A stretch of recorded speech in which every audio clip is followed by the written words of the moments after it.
The hardest scripture in the Bible to follow is, I'm going to have to say, love your neighbor. Because sometimes it is hard to love your neighbor. And of course, in the Bible, it's saying everybody, like people in general.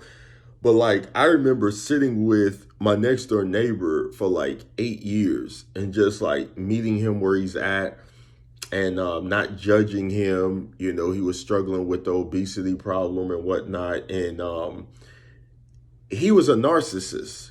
I'm going to keep it real. I'm going to keep it a buck with you. Like, he was a straight, I never in my life met a narcissist like this individual. So this is what you got to recognize with a narcissist, a person who's full of pride.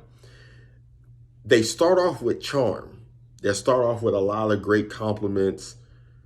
And then eventually, the spirit of control will take over. So anytime I would go over there and bring donuts, I would bring snacks, because I mean, I was just trying to show the love of God and everything. Maybe I shouldn't have brought the donuts, but I would bring the donuts. He would be, oh man, you doing good in comedy, you doing your thing, blah, blah, blah. But then he'll start eventually saying negative stuff. Oh, you shouldn't book shows, you won't get this. I remember the thing that kind of got to me was when he said, nobody's going to laugh at your shows. And I was like, man, this was in the beginning. I told you about 8 years. And I was like, man, nobody's going to laugh at my shows, man. Then why am I in comedy? Then when people start laughing at my shows and I start seeing $1,000 checks and $3,000 checks and $5,000 checks, I would show him mouth shut, because he didn't believe that it was going to happen. And it did. It took me about 10 years, but we made it. Still alive to tell the story.